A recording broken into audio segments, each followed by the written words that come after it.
Leads to the next question. What is sin? How do we define this? Genesis 1:31, when God made everything, he said it was what? Very good. In the Hebrew, the Jews have a word they call shalom. Shalom means perfection, wholeness. Everything is as it should be. Beauty, glory, honor, love, reconciliation. No wars, no famine, no disease, no death, no tears, no suffering, no loss, no mourning, no funerals, no locks on doors, no police officers, no jails, no soldiers, no need. Shalom. Everything that is not shalom is sin and or the effects of sin.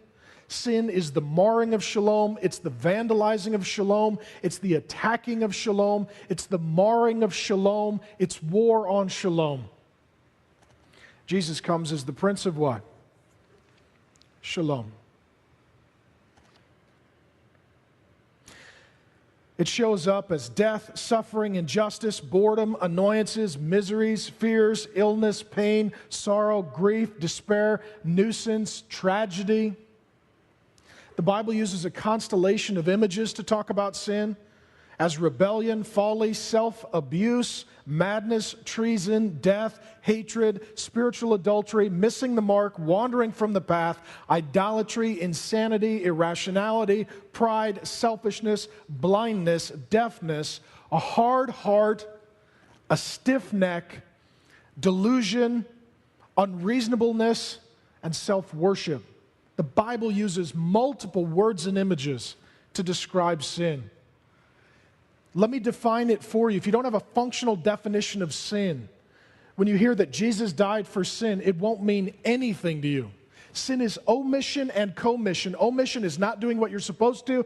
Commission is doing what you're not supposed to. I'll give you an example. I know one little girl. Her parents had sins of omission. They let her go play at a friend's house without going to the house, without investigating the house, without seeing what was going on in the house. She was sexually abused by an older uncle who was living in that house, a total sicko. It was a dangerous place. Their sin was a sin of omission. They handed their little girl to strangers, and she was repeatedly sexually abused. That's omission. The man who violated the little girl, his sin was commission. The parents didn't do what they were supposed to, and the man did what no man is supposed to do. He did what Jesus said is so horrible that it would be better for him if a huge rock were tied around his neck and he were thrown into the sea. Sin includes our thoughts, they count, our words, they count, including those we type, our deeds, what we do, and our motives, why we do what we do. It means the guy who walks up and greets a gal at church because she's attractive and he'd like to sleep with her. It may initially look like New Testament koinonia fellowship, but in his heart, it's lust. Motives count too. It's godlessness, which is ignoring God. It's idolatry, which is giving yourself to someone or something other than Jesus and trading Jesus for someone or something else. It's not just a crime. There are things in our world that are crimes, but there are things that are sins that are not crimes. If you commit adultery, the police will not arrest you. If you lust, the police will not arrest you. If you lie, the police will not arrest you. Those are sins, not just crimes. Sins also are the breaking of laws. It's the breaking of God's laws in the Bible. It's the breaking of human laws. It's the breaking of laws put down by authority, like if you're a kid, dishonoring your parents. If you're a student, not obeying the rules of your teacher. If you're a member of a church, not taking the counsel of your pastors.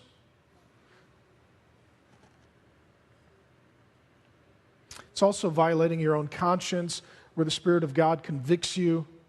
The Bible says anything that does not proceed from faith, which is trust in God, is sin. And if God has convicted your conscience, you need to abide by that, and if you don't, you're in sin. It includes perversion, which is using a good thing for sin. Technology is a perennial example.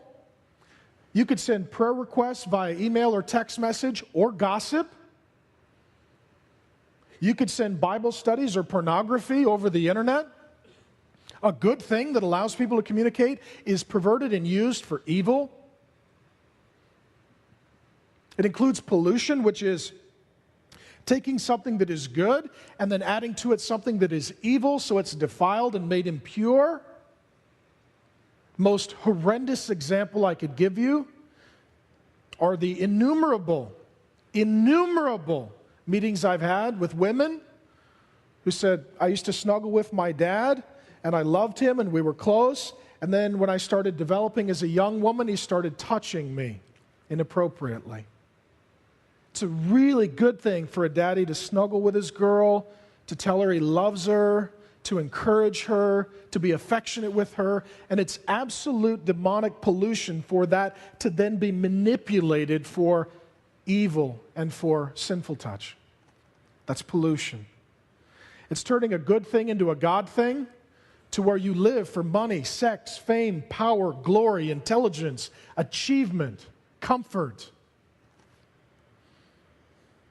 And it's founding your identity on anyone or anything other than Jesus.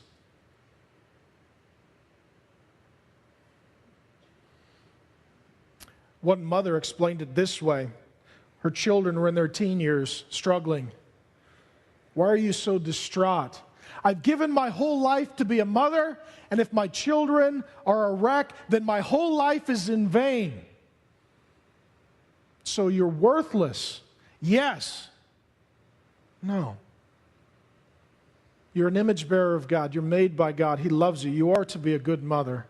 But if your children wander and your life comes to an end and you see no value in your existence, it's because you worshiped the office of mom. And you used Jesus to make you a better mother. You didn't really worship Jesus, and that may account for the problems with your boys. Is all sin equal? In one regard, it is. Jesus says in Matthew 5:48 that we're to be perfect as our Heavenly Father is perfect. Anything other than perfection is sin.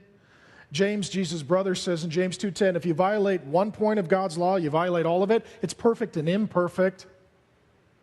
Jesus says in Matthew 5, for example, lust and adultery, they both count.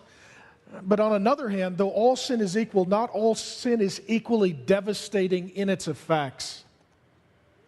That's why there's a judgment of works. Some people will be punished more in hell than others. That's why James says not many of us should presume to be teachers, because teachers like me will be judged more strictly.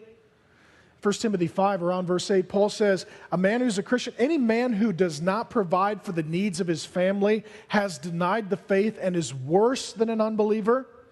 Any lazy man who doesn't like to work, any lazy man who doesn't like to get up, any lazy man who can't keep a job, any lazy man who won't feed his family, he's worse than an unbeliever. There are degrees of devastation from sin.